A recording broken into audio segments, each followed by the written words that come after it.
Hi friends, இன்றைக்கி என்ன பண்ண போகிறேன்? முருங்கைக்காய் கத்திரிக்காய் போட்டு சாம்பார் வைக்க போகிறேன். அதுக்கு முதல் தாளிப்பு பண்ணலாம். எண்ணெய் ஊற்றிக்கிறேன். பிறகு கடுகு போட்டுக்கிறேன். கடுகு போட்டோடனே 4 வெந்தயம் போட்டுக்கிறேன். வெந்தயம் போட்டுட்டு ஒரு 3 காஞ்ச மிளகா போட்டுக்கிறேன். 3 துண்டு காஞ்ச மிளகா பொரியிட்டாங்க. அடுத்தது ஒரு 2 தக்காளி, ஒரு வெங்காயம் அரிஞ்சு வச்சுக்கிறேன். அது போட்டுக்கிறேன். முருங்கைக்காய் கத்திரிக்காய் சாம்பாருங்க.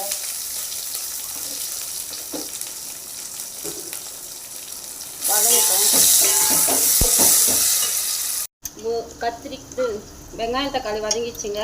அடுத்தது நல்லா அலசி ஒரு முருங்கைக்காய் ஒரு கத்திரிக்காய் போட்டுட்டு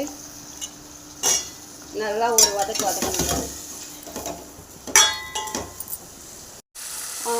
முருங்கைக்காய் கத்திரிக்காய் வதங்கிச்சுங்க. அடுத்தது கொஞ்சம் தண்ணி ஊற்றிக்கலாம். தண்ணி ஊற்றிக்கின்னு ஒரு 2 டீஸ்பூன் மிளகாத்தூள், 1 டீஸ்பூன் போடுறேன். காரத்துக்கு ஏற்ற மாதிரி மிளகாத்தூள் போட்டுக்கோங்க. அடுத்தது கொஞ்சம் உப்பு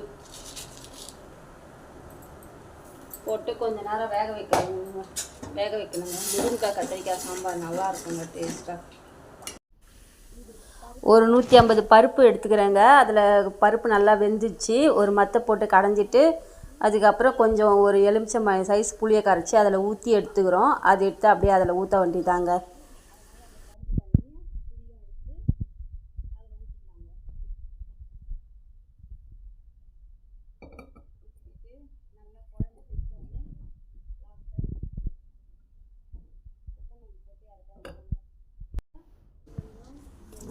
சாம்பார் கொச்சிச்சேங்க. அடுத்தது கறிவேப்பிலை கொத்தமல்லி போட்டுட்டு பெருங்காயம் போட்டுட்டு நல்லா கலக்கி விட்டுற வேண்டியதாங்க. முருங்கைக்காய் சாம்பார் நல்லா டேஸ்டியாக இருக்குங்க. அவ்வளோதாங்க, சாம்பார் ருசியாக இருக்குங்க. சாம்பார் நல்லா கொச்சிச்சுங்க. இந்த வீடியோ பிடிச்சிருந்தா லைக் பண்ணுங்கள், ஷேர் பண்ணுங்கள், சப்ஸ்கிரைப் பண்ணுங்கள். தேங்க்ஸ் ஃபார் வாட்சிங்.